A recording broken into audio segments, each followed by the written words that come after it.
Hey everyone, Josh here with Fresh Start Customs, and today is a follow-up video to my last video about issues that I had when importing a vector design.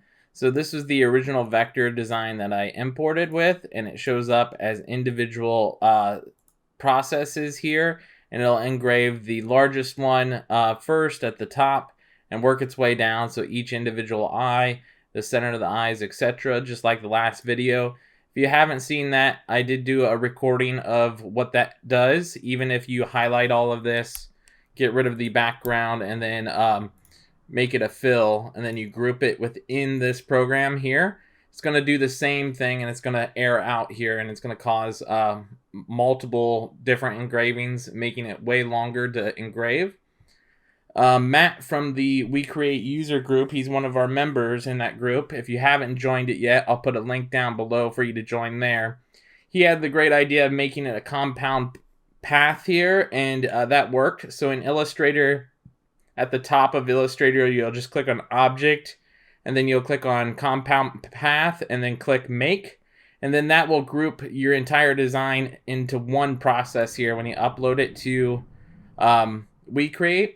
So now we can go ahead and make this a fill engrave, and this is correct right away. So I don't have to hit group or anything. It's all one compound path. This did work. I'll throw up a video here at the end of this clip here of what it'll do. It's going to work just like this rasterized image that I used in the previous video, where it'll go all the way across and then all the way down, just like it's supposed to.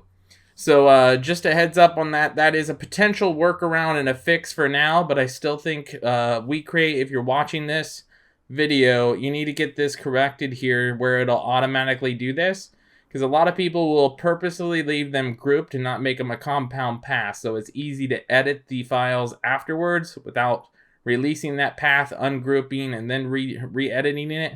So this is something that should be edited or changed just like it does in other laser programs. Hopefully this will come out in an update here. But other than that, I hope this helped you guys out for potential vector files that you may see in the future. Just make sure it's a compound path, and then that should import like this, and it's a little bit easier. There's still a few minor nuisances there. And if you haven't joined the WeCreat user group yet on Facebook, check out the link below, and we'll catch you guys in the next one.